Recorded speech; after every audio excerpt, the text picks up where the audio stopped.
Get started, we can do a quick introduction of ourselves. Just to let people know, we do record our open hours, so just a heads up there. But I would like to ask that we can go through and just quickly let people know kind of who we are and where we're calling in from, and perhaps maybe a topic that you were interested in maybe discussing or learning a little bit more about while we're here on the call. So I can get us started. My name is Mimi. I'm the education manager here at Public Lab, and I am calling in from New Orleans.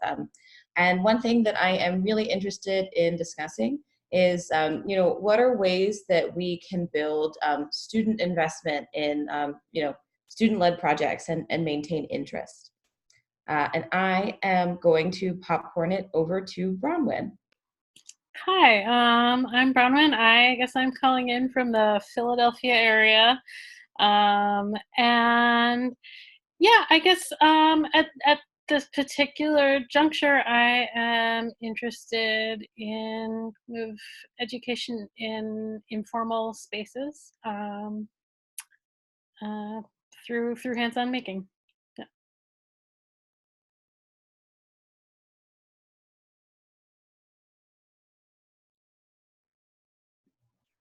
Hi. Why are you? Why are you here? I'm sorry. You've got to let me know how to pronounce that best. Yep, Wai Yin. So I'm a web developer in this, and I'm interested in learning what Public Lab is. I just saw it on social media. It sounded interesting. Fantastic. Happy to have you here. And I'm going to allow Stevie to introduce herself as well. Hi, I'm Stevie. I'm calling in from Miami. I think around the education topic, one of the things I'm interested in is learning a little bit more from people about what makes something approachable in a classroom setting in such a way that you'd feel comfortable picking it up and doing it with your students for the first time. I'm kind of interested in what the barriers are when you see material, like from oh, that's a cool thing, I'd love to do it in my class, to oh, this is something I definitely can see happening in my class. Like, what's that leap look like? Something I'm thinking about. Thanks so much, Stevie. That's an awesome topic. So what I'll do is start us off just really quick with a little bit about Public Lab, so that we kind of all have some ideas on where we're starting. And then I have some questions that I'd love for us to start some discussions around, right? So Public Lab is a nonprofit that supports a worldwide community of people, and all these people come together with like a goal of democratizing science so that we can address environmental issues that affect people. And the core public program, and something that we really like to carry over into our classroom settings and our classroom work, is focused on community science, which is this collaborative framework and honestly also a science methodology that supports organizing activities as well as the goals of everyday people who are working together around environmental questions. So some of the tools that we use for this are, lots of, interpersonal interactions like we're having here, as well as open source hardware and tools, so that we can really work together to solve these environmental concerns. Sorry, looking back to some of the questions. So I would love to maybe start off kind of where Stevie is thinking, because I think that's a great place for us to identify some of the barriers that we have for bringing things into our classrooms, in order so that when we're talking about things, we're able to like say, okay, well, what would a barrier for my classroom or your classroom look like around this activity? So if we'd like to share, maybe we can popcorn around a little bit. If you were to see an activity online, what would be a barrier for you to going ahead and getting that started, whether that's in a classroom or a more informal group setting? What might those barriers look like? And why? May I popcorn over to you? Sure. Actually, I haven't been in a classroom for a very long time, so I actually don't know. But I'm involved in one community science project run by the University of California Citizen Science Program, and I'm also the web developer for SciStarter.org, which runs a whole bunch of citizen science programs. So I'm interested in hearing the responses.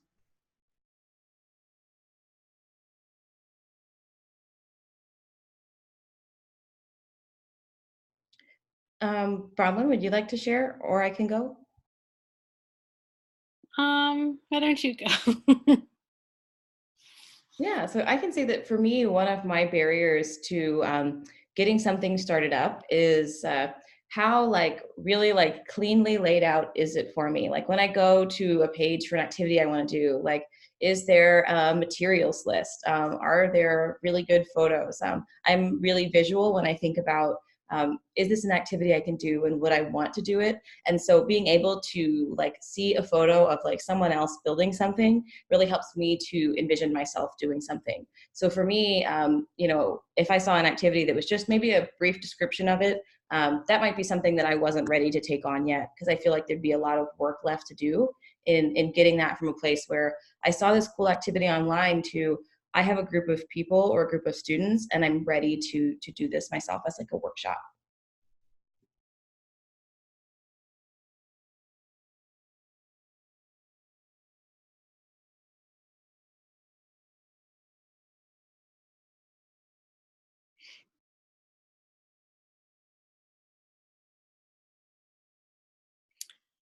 Yeah, I think also with some people that I think people in general, myself included, I think encountering things that are unfamiliar, are can be daunting. Certainly, I know that people may come in with a lot of confidence about sort of one kind of thing, but not necessarily another, so maybe you're really good at sort of electronics, but don't understand, how to kind of wrap your head around sort of the science piece of it, or you have your head around the science piece of it, but you're not really fully kind of, understanding sort of the application. I think that people come with sort of an interest and a skill set and all of their different baggage, and I think that the point where sometimes people might get tripped up or a little overwhelmed is probably different for for for everyone.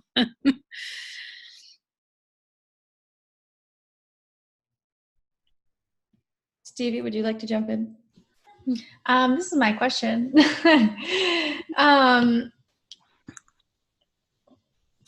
I don't know. I think I have a different frame for this, depending on how well I know the group of people I'm working with.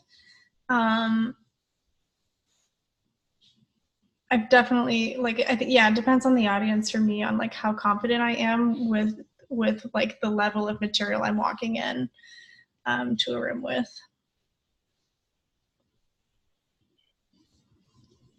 So thinking of taking up a new activity, maybe through the lens of, some kind of making, or, that type of informal education that we do where, we hand someone a tool and say, okay, let's run with it.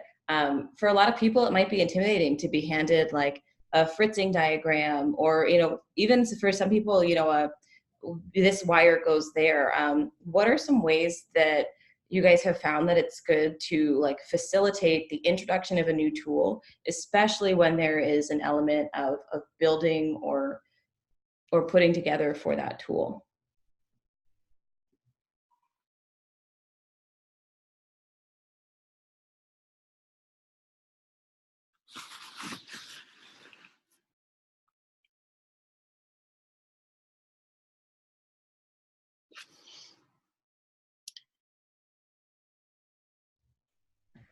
I guess one of my strategies when I'm working with people, kind of depending on sort of, I think where they're coming from, is just to kind of narrate as I'm demonstrating something, and if that means kind of sharing more information that is necessary, I think that's fine, just because you can kind of you know, there are a lot of places where you can assume that somebody knows what you're talking about, you know, when they actually might not be familiar with a terminology or a concept or something. So so yeah, I also like to, you know, if I've been able to do a demonstration, I like to do, you know, I like to walk people through something, you know, as they do it also verbally, so that, you know, that sort of the hands-on piece is also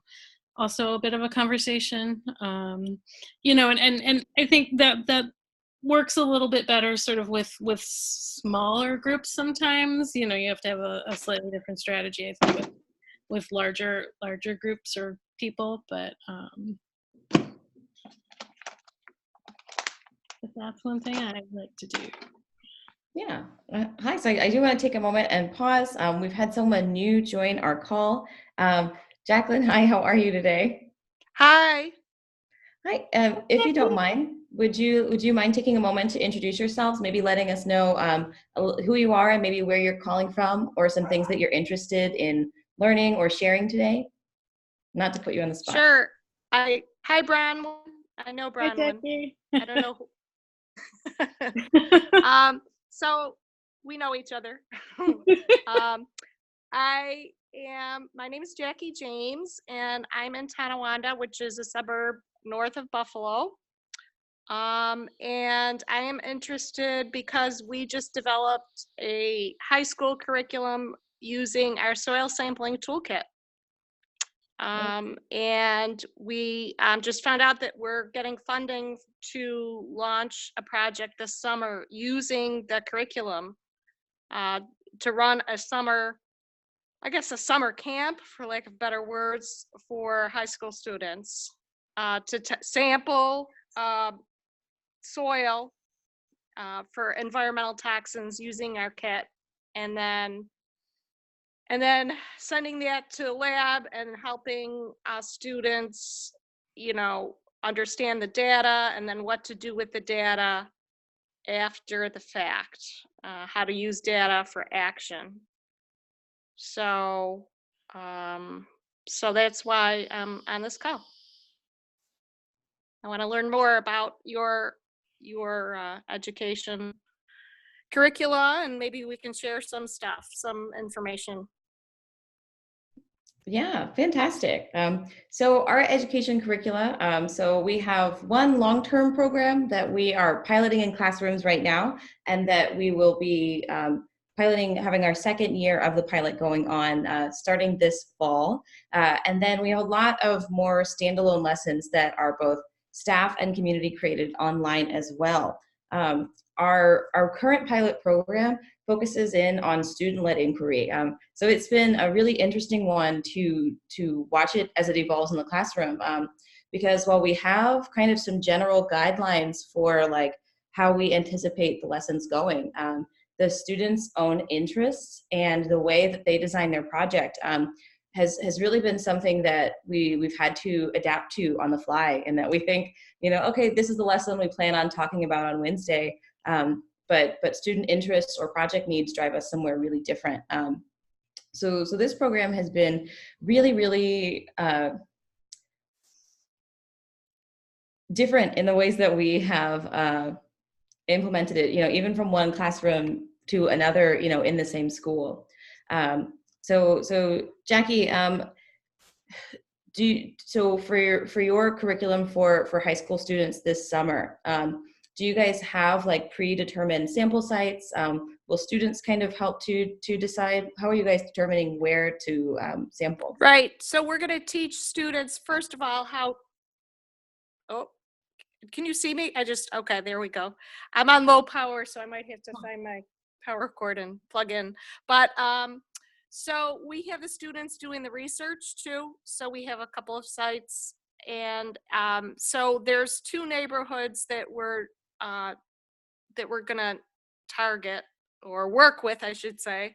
And both neighborhoods have a lot of industry with residents and children and schools around them. So we're going to teach them how to become aware of their environment and what's in their neighborhood, what kind of companies or possible pollutions, and then show them how to do the research to find out what what possible contaminants are in their neighborhoods. The one neighborhood has already reached out to us because they're really concerned about, I guess, the county government has given their EJ, their low income African American community, and they've been told that they should take these abandoned sites and grow community gardens, and they're very angry because they don't want to grow. They're like, the soil is toxic. Why are you telling us to grow vegetables in toxic soil? But they don't know for sure. They just intuitively know. So our idea is to get the high school students involved to work with the community on this issue. Something that you just said there is really striking to me. That is something that I have personally kind of struggled to translate from like this community knowledge into the knowledge that students are building. And that's this idea when you said that they intuitively know that the soil is one particular way or another. And many students don't feel like they've built up that like expertise level or have the familiarity with a location to have that intuition. So I guess a question for the whole group is, how do we allow these like intuitions and innate feelings about an area to surface when we are, doing this kind of, experimental design or making with students or groups of any people? Well, we're going to have our going to invite some of the local residents into wherever we have this, into the school, and have the students ask the residents questions. So it will be residents working with students.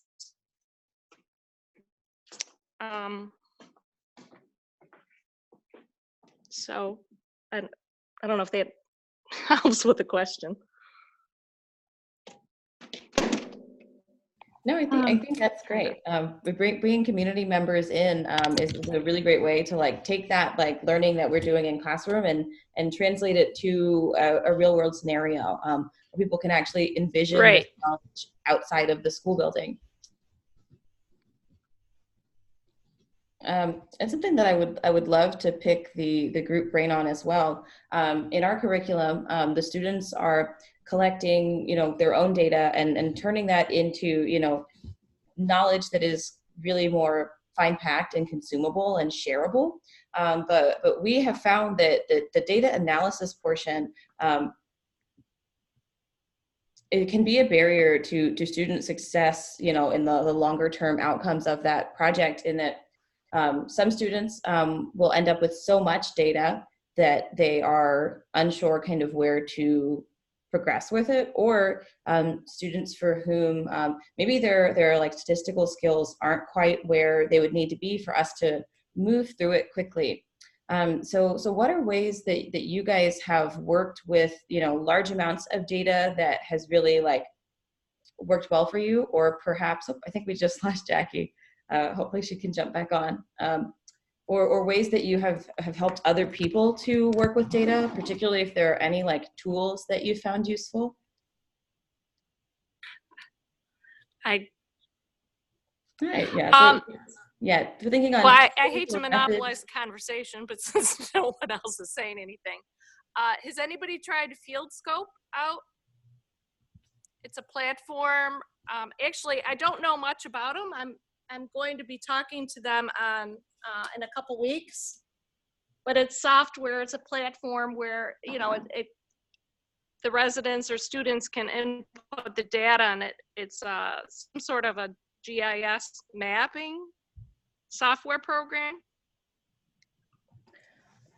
I'm only a little bit familiar with FieldScope, but I have worked on another platform. I don't know how you're supposed to pronounce it. I guess like Sifter. It's like SIFTR, and that one is interesting in that you can like create like kind of like semi-custom apps that students or communities can like share out with other people that are involved in the project to upload data like that as well. Mm-hmm. Has anybody else used Okay. any data collection or management tools? We use for one citizen science project, we use this thing called Kobold Toolbox, which basically lets you design kind of like a Google form, basically, where you can design all your own questions. But the advantage of Kobold is that it can work offline. If you go to someplace without internet access, people can still fill out the form, and the project is used by like UN humanitarian crisis, basically. They need to collect that kind of data. But there's also other projects in addition to FieldScope and Sifter, like what is it? SitSide.org, which is made for citizen science programs to collect their data, and then they'll show you their data. So depending on these various tools have different interfaces to show how the data. So if your students aren't so good with the analysis part, then you might pick one of these tools that does all the bar charts, shows the data on a map, to make it simpler for your students who are collecting data. Oh, what is that called again? That last one that you mentioned? There's one called SitSide.org. Oh, okay. And then there's also one called Kobold Toolbox. I forget what's the URL for that one, but that one, because it's a humanitarian thing, they do a lot of bar charts, and they also put the data on maps and allow people to All right. download CSVs. Yeah, I found that while you were talking, and I put it in the chat. Oh, thanks, Bronwyn. Yeah. So in terms of collecting data, you can use these things. You don't have to hire a app developer for you. Thanks. Those are really fantastic. Do you know if the Cobo Toolbox, does that one have like anything that runs on mobile, or would you need to have a laptop to use it? Oh no, to collect the data, it's made for mobile phones. Yeah, and already, it works online. And then if you have location-based data, then you just when you're creating the form, you just tell, in this question, ask for Latin, or record your Latin long. Cool.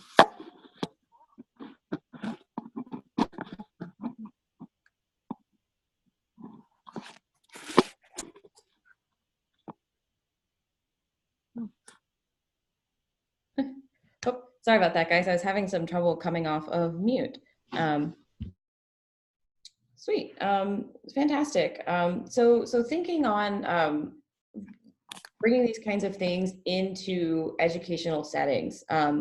So like it's one of those things that like a lot of people, accept as a truth, right? That real learning takes time and like experiences that really gradually build on each other over time, that like can really create that investment and interest and understanding that is really important. But that's not always like an option. We can't always spend 6 weeks working on something, especially if you're in an informal or after school type of program. So what are some ways that you guys have used in shorter, workshops or, single day lessons, that you've used to kind of take the interest that they develop in that day, and how do you carry that out longer term?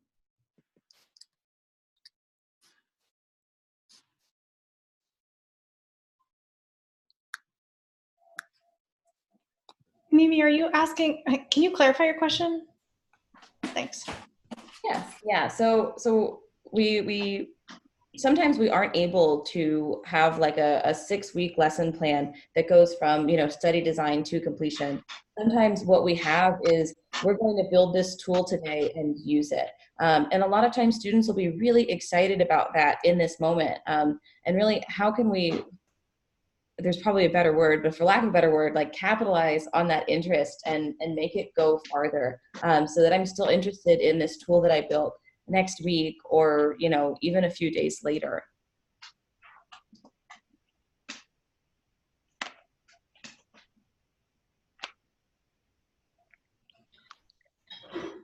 I wonder if this goes back, actually, like what I'm thinking about here is a little bit of what I was thinking about on one of your other questions, which is kind of, you almost have to have like a proof of concept in that setting. And I think that as well plays into like how the question about how do we help students like express their knowledge in a way that they, you know what I mean? Like, I almost feel like you have to work through a process of letting people come to a point where they can learn something and share back how they know or, don't know a thing, or were surprised by a thing, as part of the learning process. That one, like, increases a student's ability to like talk with authority about it, and two, keep them more engaged going forward. So definitely, like, if something fails, to be able to talk about why it failed, because it's not always easy to have these things come off as success.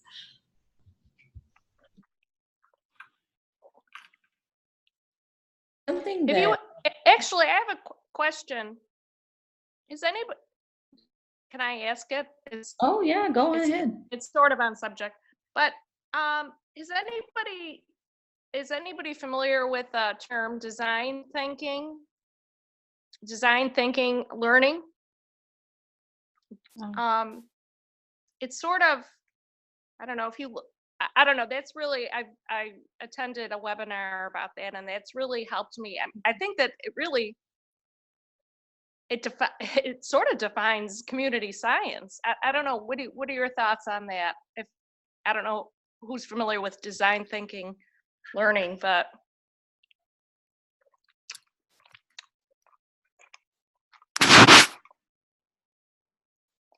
is anyone familiar with it? Yeah, Jackie, I'm familiar with it. I'm just sort of thinking about how to respond. Oh, okay. Formulating a thought here.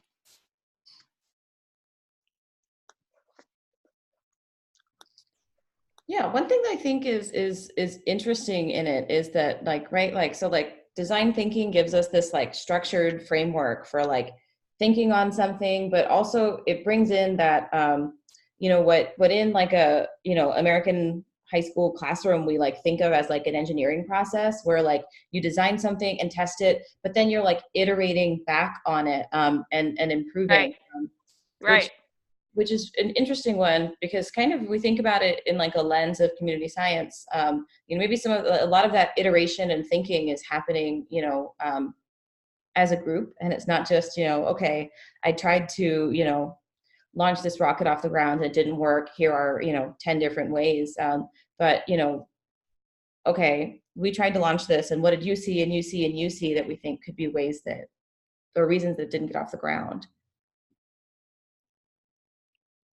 Well, I'm sort of thinking about it where, the students or working with the community. That's what we envision. The students are going to work with the community, but they formulate the question, right?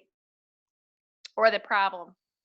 And with design thinking, it's, it's always to create a solution to a problem using empathy, right? So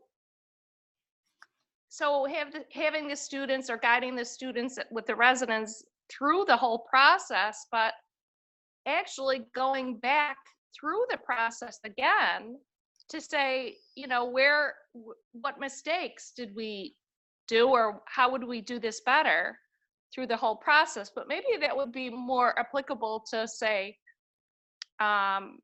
if they're trying out a new curriculum or project for the first time, right?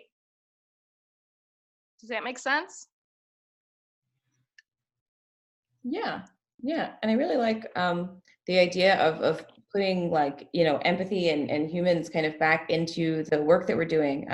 She wasn't able to be here Right. tonight, but one of our educators who's working with us on this longer term student-led community science, she did an exercise with her students where they thought about different types of data that they could collect and share. So, like, we could collect, okay, how much does it flood on this street versus this street? And they would take that piece of data that they collected and thought about, okay, you know, whose lives are we impacting while we collect it? You know, could somebody be inconvenienced because we're setting this up in their yard? And they went all the way through to, you know, who is affected when we share this data out? You know, does somebody's property value go up or down because we've talked about the floodwater in their front yard? You know, who should, you know this data?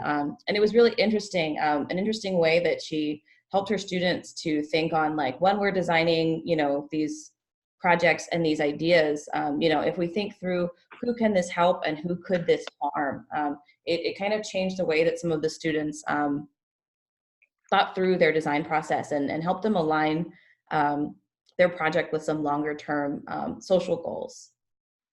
Well, exactly. So it's really waking the students up to real live problems in their own backyard, and working with residents, and you know, interviewing the residents and asking them, you know, I mean, with my situation, or the project that we're going to work on, you know, we already know what the problem is. So we're developing really a project around the problem that we already know what the problem is. And obviously it's using empathy, right?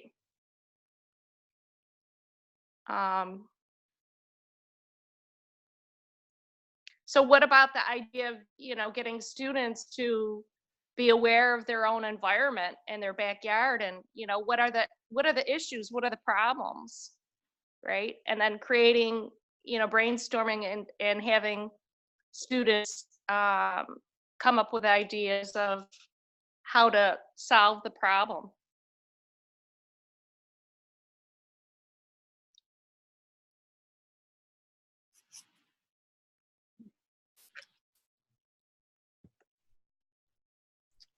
Sweet. Yeah, and so I want to just give a quick moment for because we're coming up on 7:40, so we've got about 20 minutes more left together. So I'd like to take a read of the room really briefly and see, are there things that you are interested in discussing or questions that you might have for the people who are in the room that we haven't had a chance to get to yet?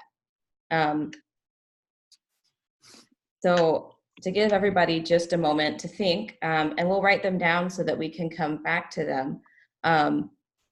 One of the things that I am really, really interested in is bringing, you know, community people and people from outside of the classroom into the classroom to talk with students and really make these, you know, issues that they're studying more real. And depending on the walk of life that that community member comes in from, you know, how do we prepare both students and community members to, like, come together as peers when we are talking about an issue? Is something that I would love to have a chance to pick people's brains on. Does anybody else have any questions or thoughts that they'd like to tease out further with the group that's here?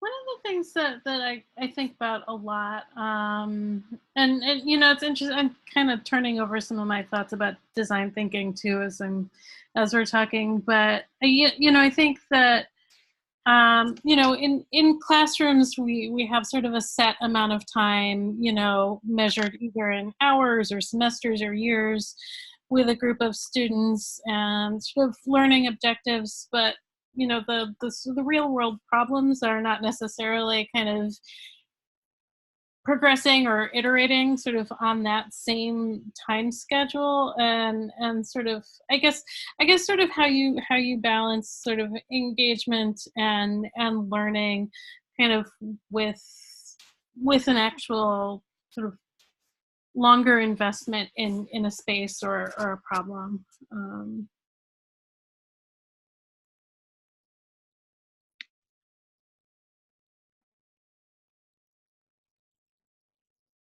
So what was the question? Or was it a statement? Or I guess it's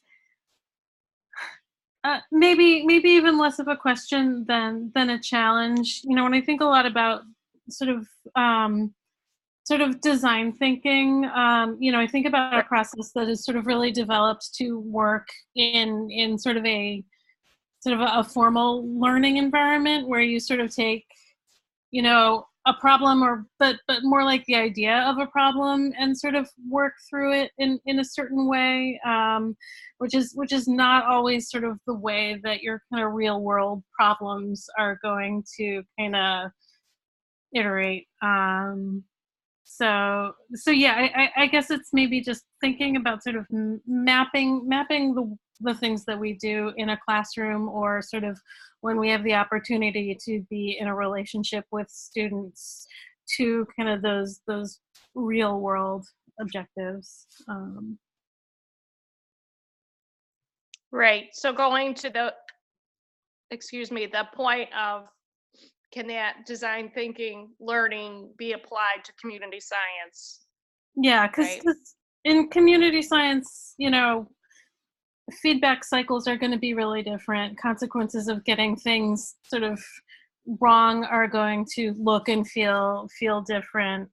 Sort of the idea of kind of getting a result, or what a result even is, let alone a positive or negative result, is going to be a little more complicated.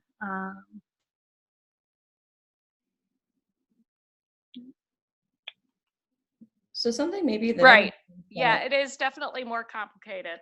I agree with definitely there. But I was just thinking that perhaps the main structure of the design thinking learning can be applied. I don't know. It's just something to really think about, right? Yeah, no, it's a cool strategy. So something that teases out for me, Bronwyn, that we've been experiencing in our in-classroom work is that, like, right, we have to kind of make room for failure within these kinds of projects. And okay, like, I was trying to measure the rain, it hasn't rained in 6 weeks, and now the time I have to do it is done. Or, okay, I thought that I was going to find this and I didn't. So what happens now? And it can be really difficult to build like room for failure into a curriculum, when, especially in more formal learning spaces, where at the end of the day, I've got to give you a grade, but you can't hold a student responsible for it not raining for 6 weeks. So that's something that we've been trying to explore, and finding ways to, still tease out like the learning moment from, okay, like, we didn't solve climate change in a semester, but what are the things that we learned and we grew from, that are things that I can mark as like, okay, like, this is a B-level work because they understood, this and this and this, and they have these ideas for how they change it next time. And what are some ways that you guys, I had an hour to build this microscope and I couldn't do it. I had a piece that was wonky, or we struggled with a screwdriver. What do those types of challenges look like for you guys in your work?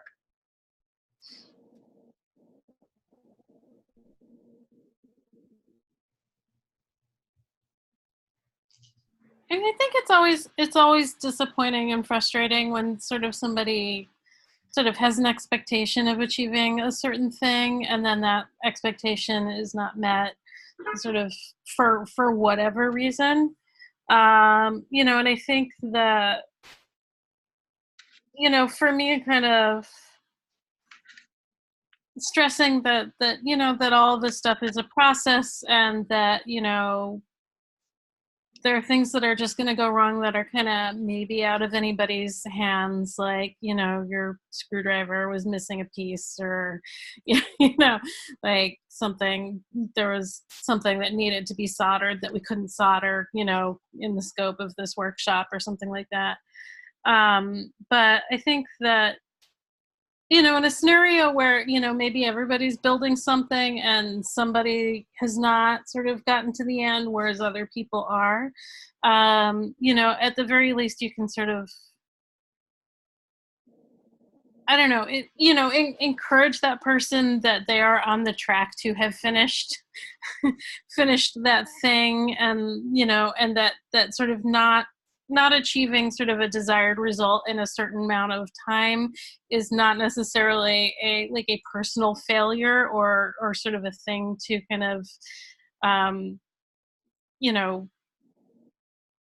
sort of, I don't know, feel a sense of like blame about, but that you know, that is part of the process, is that, you know, there are hiccups and there are mistakes, and you just kind of keep kind of plugging away at a problem, and then eventually, you know, you kind of tend to, you lean towards having more successes than failures, kind of the more you try and do a specific thing. But you know, I think we've all had that person in a workshop that, you know, tries really, really, really hard and just doesn't get there.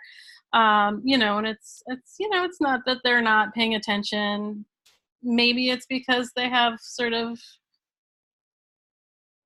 you know, less of an aptitude for a certain kind of thing, but sometimes it's just kind of dumb luck.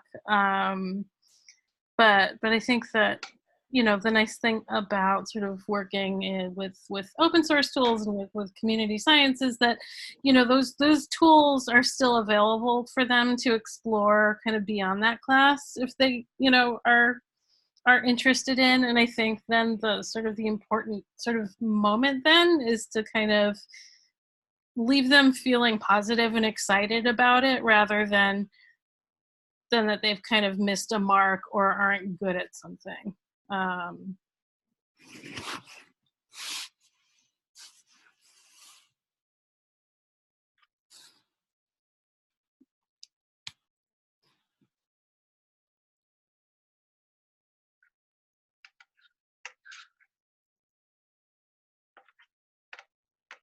This is an interesting question, Bronwyn. If you don't mind, if we think a little bit more on that idea of, you know, balancing engagement with, you know, a community and, you know, the longer investment with a space or a problem. And I'm wondering, or thinking in your example, Jackie, when you guys are doing soil sampling for communities, what do we do in a case where, okay, you know, students, you know, maybe weren't able to do something in a time frame, or, you know, the chain of custody got funky because somebody didn't sign another lab notebook properly. How do we balance like the community's needs and expectations of what a project can produce with the way that students work, in that sometimes it's not linear?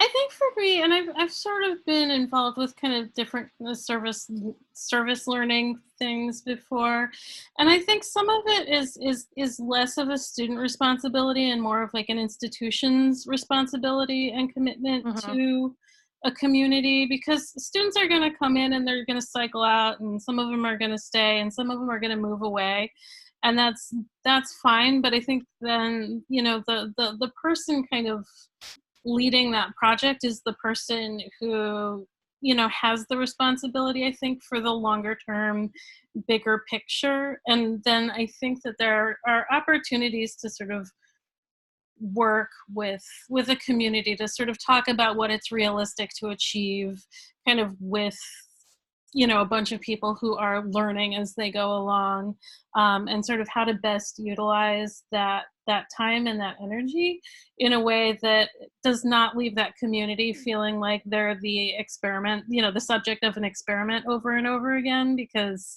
certainly, you know, communities that are kind of vulnerable are the ones that kind of get used as test cases for a lot of kinds of learning projects in ways that are not always so wonderful. So yeah, I mean, I think that you know, you're modeling, you know, as a teacher and also as an institution, you have an opportunity to kind of model a sense of like a peer relationship and committed kind of collaboration, that, you know, hopefully the students have a chance to kind of receive and learn from and sort of take with them where they're going, you know, whether that's into that same community or into another one. Yes, I fully agree. Mhm.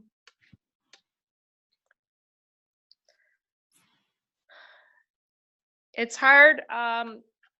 You know, that's why I was really thinking about this design thinking issue, because it's about a problem and empathy and trying to solve the problem. And so you're right, Brown, when a lot of these lower income communities, they're so sick and tired of trying to work with people or having people come in and think that they're, you know, the white knight in shining armor, and there's such a lack of trust, and that's really where it all starts. And they also feel that, you know, they'll come in and they'll give us this information and then they're going to leave, you know, then they're really not going to help us, right? Maybe why do they want to come in and collect data? What are they going to do with the data? Is it serving them? Is it really serving us? So all of that is, I mean, there's, you know, with working with communities, it's so important before you collect any data or want to start a project, is that you really concentrate on this empathy and forming a trust, a relationship.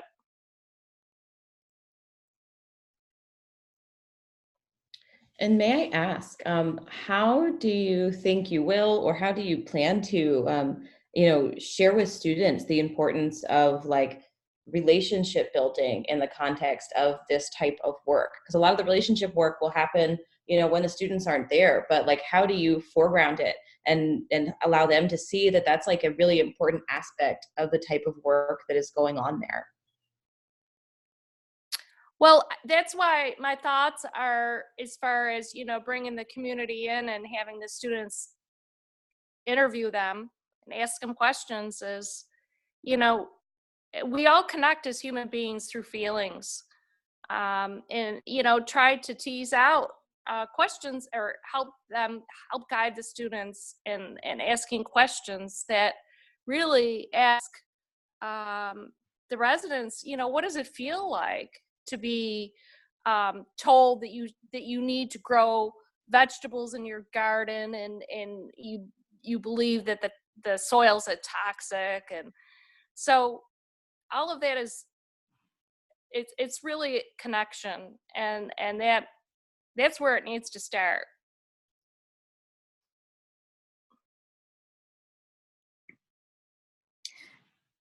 I guess I also feel like that there's sort of, you know, I guess sort of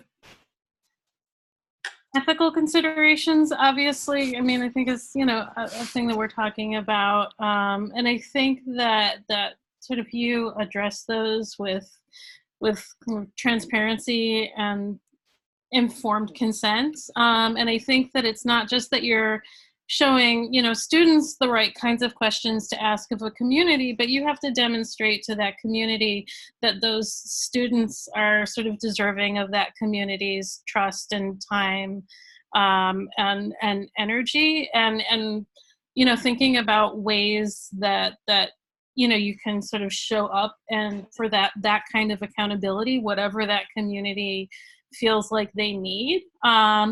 And, you know, I think a lot of that can, you know, just be really accomplished in sort of very clearly defining sort of the scope of kind of a class's involvement, and sort of, you know, what you as sort of a leader of a project, or the institution that is sort of hosting that kind of program, sort of how you also kind of intend to support that community, sort of both during and beyond sort of that Right. teaching movement. Right. Because students get a lot out of their learning experiences. So then, then the question is sort of what is everybody else getting out of contributing to that learning experience?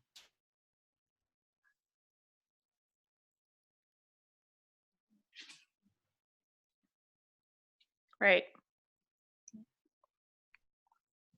I think as I'm just thinking about different examples of this in my brain, like I used to work for the Alliance for Aquatic Resource Monitoring in Pennsylvania, and it's a group that's supported by financially by Dickinson College, but also grants. And it itself is an institution, as a nonprofit, but they have students cycling through, working for it. It's run, by students. But it has an executive director and an assistant executive director, and they remain like the institutional knowledge and the backbone for thousands of people that they work with, hundreds of community groups across the state. And I think it's really important to have those backbones there, because the students are coming in and they are learning, and it's like the director there has to be an educator, not just for the students, but also with the community groups who are engaging with students for the first time. And Exactly. it's like, without that mainstay, it would never work. So they just have to be really conscious of what that cycle is and how to introduce people to it, in a regular way where everyone's just kind of learning all the time.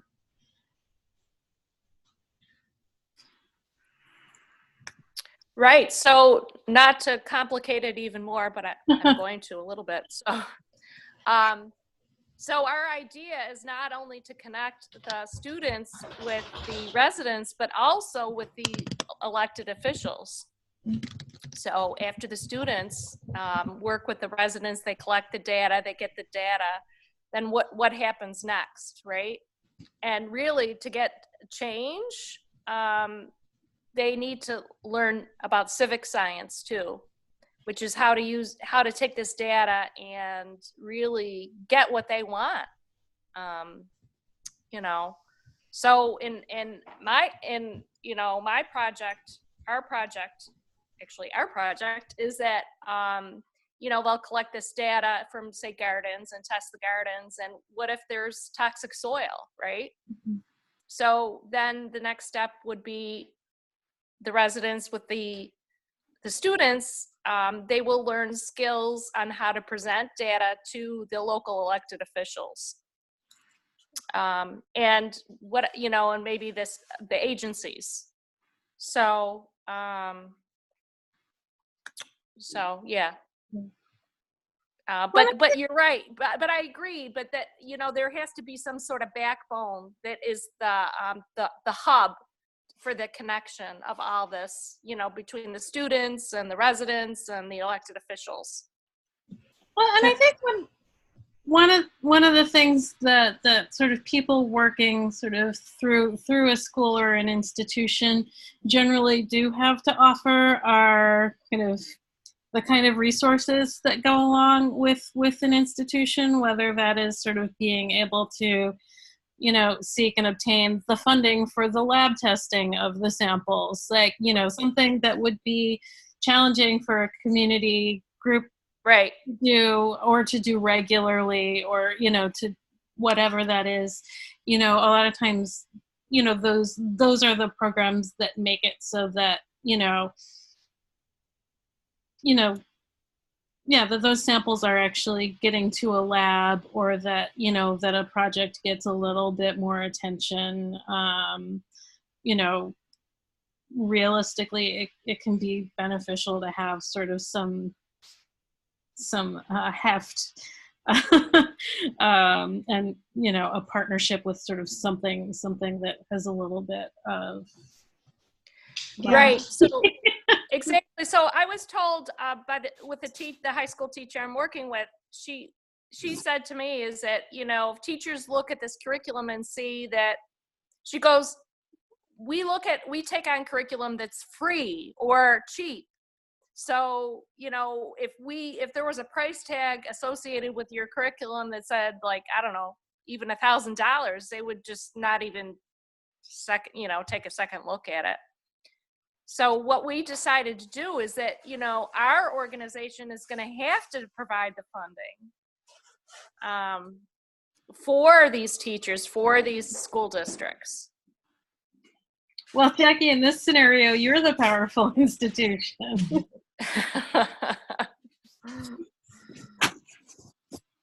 Great. Awesome, guys. Thank you for coming and bringing so much to the table and sharing so much. As we're in our last couple of minutes, I do want to invite everybody to continue the conversation online. So Public Lab can be a great place for us to ask and discuss these kinds of questions and to get feedback and thoughts on curricula, but also as a space to host student work and for those students to be able to share out more about what they've done. I have a student now who emailed me and he was like, I'm putting my project that I'm working on applications for stuff I'm doing this summer. So it's a really cool living environmental kind of portfolio for them that those profiles can serve as. So again, I want to thank everybody so much for being here at this open hour, and just a reminder for everyone to connect online as well. Thank you. Thanks. Thank you. Thanks everybody, and have a great evening. Yeah.